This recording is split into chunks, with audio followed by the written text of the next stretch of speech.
The Torah tells us in the Ten Commandments that honor and respect and fear your father and mother is an integral, fundamental basis of Judaism.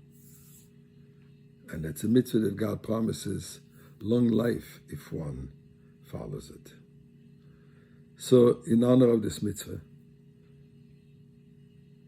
and today being my late father's yahrzeit, I'd like to be a little personal, share with you a little bit about what every child should think, but what I'm sure my very special father, Alav Shalom. My father, who was his entire life a hard-working businessman, but as hard-working as he was in his business, his heart, his mind, his whole self was in Torah.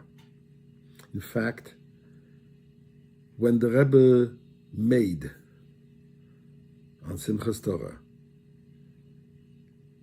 a UN in 770, he chose Rabbonim, rabbis from all different countries of the world, and he appointed them the ambassadors of this country to counter an evil vote which was taking place at that time in the UN against Eretz Yisrael. And the Rebbe made those individuals that they are the bosses, they are the ambassadors of those countries, and declared that Eretz Yisrael belongs to the Jewish people, no one has any right to take it away, and so on and so forth.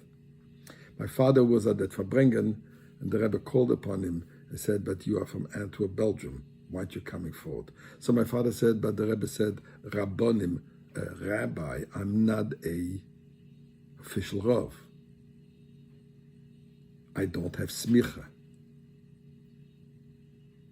So the Rebbe said, so you should become a Rav. And indeed, he continued to study, and he became an accredited, so to say, Rav. He got his smicha. Learning was his life. He finished the whole Talmud probably about 10 times.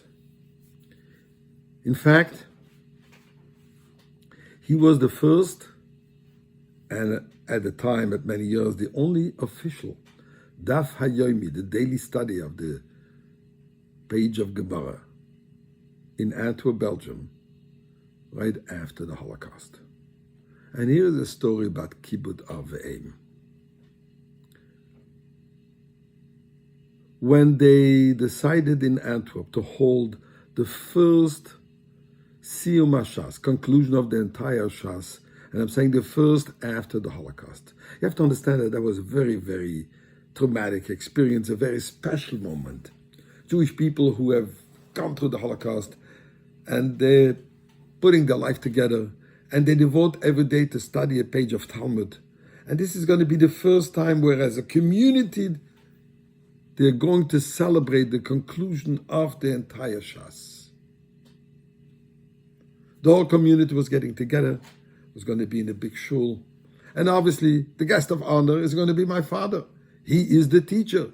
He's been doing this for years and years and years and years.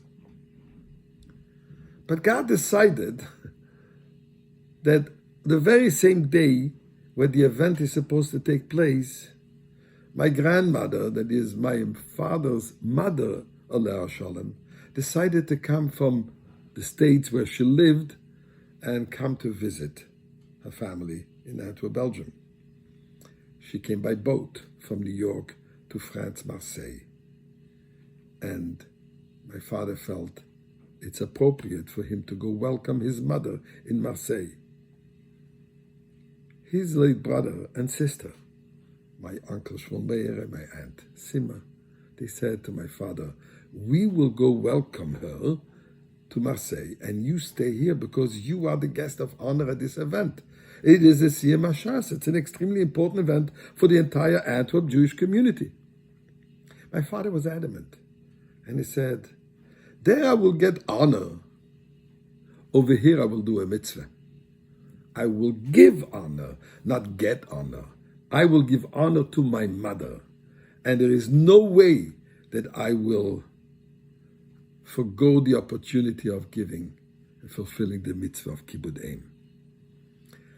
My father left town, did not tell anyone that he's leaving except for one of his students, and he asked him at the night, at the celebration, when they will be looking for me, please tell the Rav Kreiswirt, that I'm out of town, and for that reason.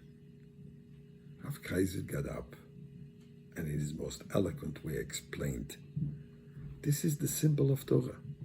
This is what Torah is all about. Respecting. Kibbud Eim comes together with Kibbud God. So I hope